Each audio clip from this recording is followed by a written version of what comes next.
my boy.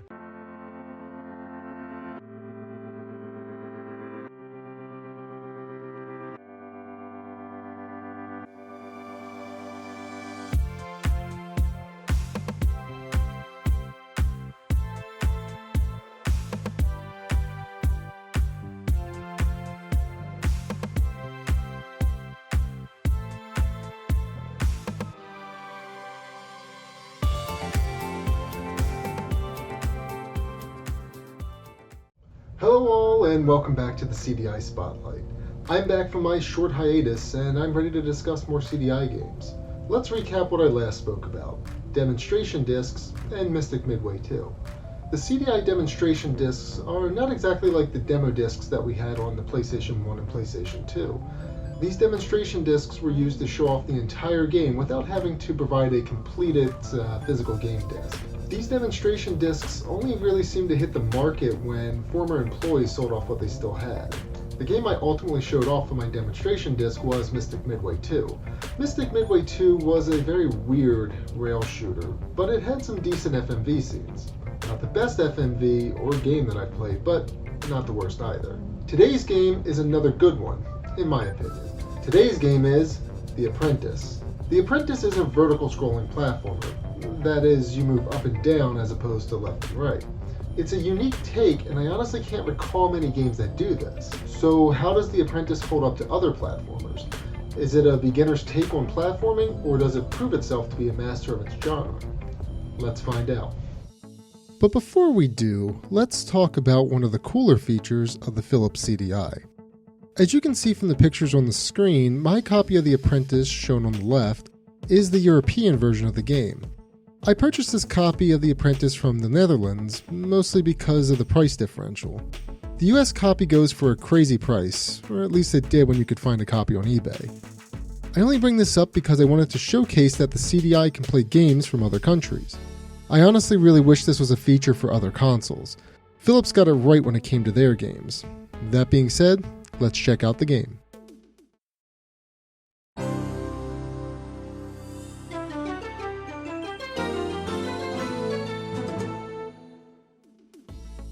So The Apprentice was developed by the Vision Factory and published by Philips in 1994. As I already mentioned, The Apprentice is a vertically scrolling platformer. You play as young apprentice Marvin during 1 week of his life in Gandorf's castle. Gandorf S. Wanburner III is a master wizard, and he doesn't seem to be that easy to live with. I mean, young Marvin sleeps under his sink, for crying out loud. In any case, during the week of August 8th, a series of mishaps occur, and Marvin is tasked with fixing them. One day you're searching for Gandorf's lost book, other days you're looking for Gandorf's pets, and one day you're even looking for Gandorf's teddy bear. Yeah. Okay, so the story is bizarre to say the least. If anything, it makes you feel bad for Marvin. These tasks aren't as simple as going to another room and locating the item. He's required to go through multiple floors of baddies running around and also fight bosses. And what monsters are doing in this castle is honestly beyond me. I'm just gonna go with the wizard did it. Marvin is able to defend himself in one of two ways. Pressing the 2 button will allow Marvin to attack bad guys with magic or a weapon that he has. Pressing the 1 button allows him to jump. Marvin can also jump on bad guys to defeat them as well. Marvin has to use everything in his arsenal in order to navigate the towers. Some enemies are in hard to reach places, but it's easy for them to attack Marvin. In addition, some levels have enemies that can't even be destroyed. Most enemies take 2 to 3 hits in order to beat, whereas Marvin dies after 1 hit. You have 10 minutes to get through each platforming section, and while that seems like a lot of time, you do really need to take your time to get through them, especially in the later levels. There are other mechanics to the gameplay as well, such as locked doors throughout the platforming stages. In order to unlock them, the player will need to find a key. There are multiple colored doors throughout the levels, so there's a variety of colored keys for Marvin to find. Of course, I say doors, but they're not always doors. Sometimes the locked areas are behind different colored whales or statues. It honestly really depends on the theme of the tower. Each level contains 3 platforming stages, a boss stage, and a bonus level. With the exception of the final boss, there's no bonus level after that. And that's The Apprentice in a nutshell. 3 platforming levels, a boss, a bonus level, rinse, repeat. The cool thing that sets The Apprentice apart from other platformers is that Marvin gets different weapons depending on which tower he's in, or which level you're in. Marvin also gets transformed into a frog for one stage and has a helicopter hat in another. The developers really did try to shake things up with each stage design. The standout level to me is the underwater well level. Marvin is turned into a frog and has to swim down in order to locate a lost item. The only issue I have with the frog is his attack. It's a fist that extends just by a little bit. It isn't enough to reach faraway enemies, and you have to wait for it to retract before punching again. There's also a stage where Marvin gets a bow and arrow and is able to shoot straight in front of him or diagonally up. It's the first place where the player is able to attack in a different direction, so that's pretty nice. So I mentioned earlier that Marvin dies in one hit, but what I forgot to mention was that there are ways to protect Marvin throughout the tower. The player has a chance to find a flying bug throughout the platforming stages. Once collected, these bugs will take a hit from Marvin, protecting him from death. There's also a group of stars that Marvin can collect that grants him invincibility.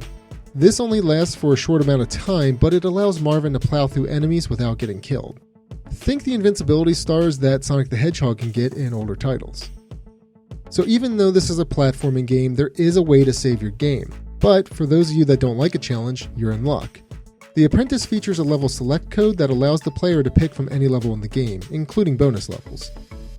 It also allows the player to choose as many lives as they want and whether Marvin is permanently invincible. Be warned though, the permanent invincibility does not work in the boss stages. You know, cheat codes are honestly something I miss from video games. I honestly think that they make the game more fun. Luckily for me though, The Apprentice has its fair share of cheat codes.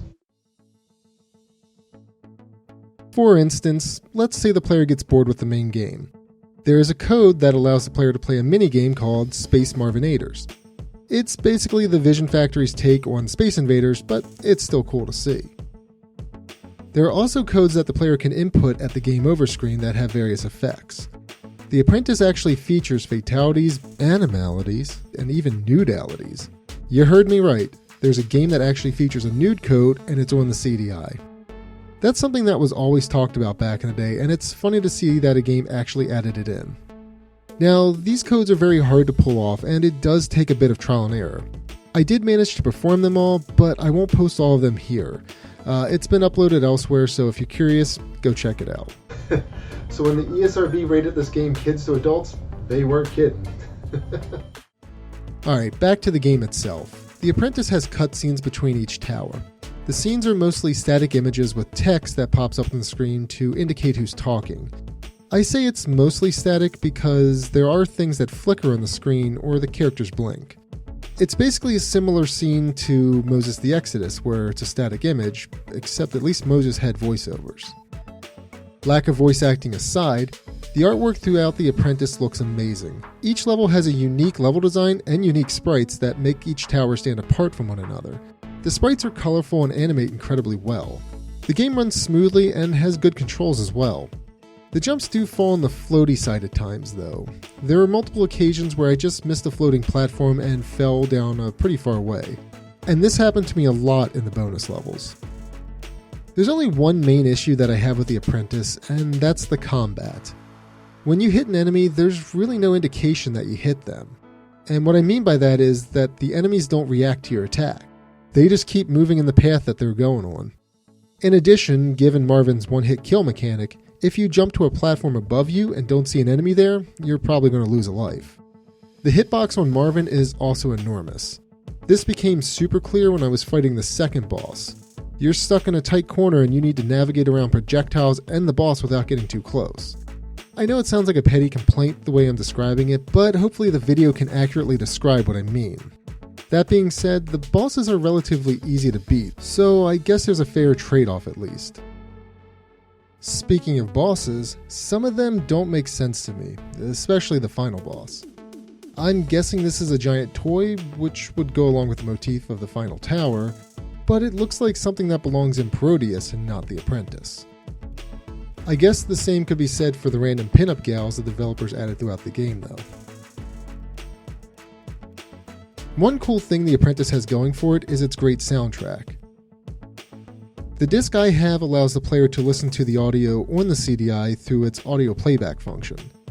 The really cool thing, you can listen to the game's soundtrack on a CD player or computer as well. So yeah, if you're looking for a solid platformer, look no further than The Apprentice. The difficulty curve seems to be a bit fairer than most games on the CDI, and I'm mostly just thinking about Hotel Mario in that regard. And again, it has cheat codes to make it even easier for the player. The Apprentice really does have something for everyone, and I do highly recommend this one. All that being said, I give The Apprentice 4 random pinup girls out of 5. Tune in next month as I look at one of the more bizarre titles in my CDI collection. Zombie Dinos from Planet Zeltoid. So I hope you enjoyed this spotlight. As always, thank you for watching.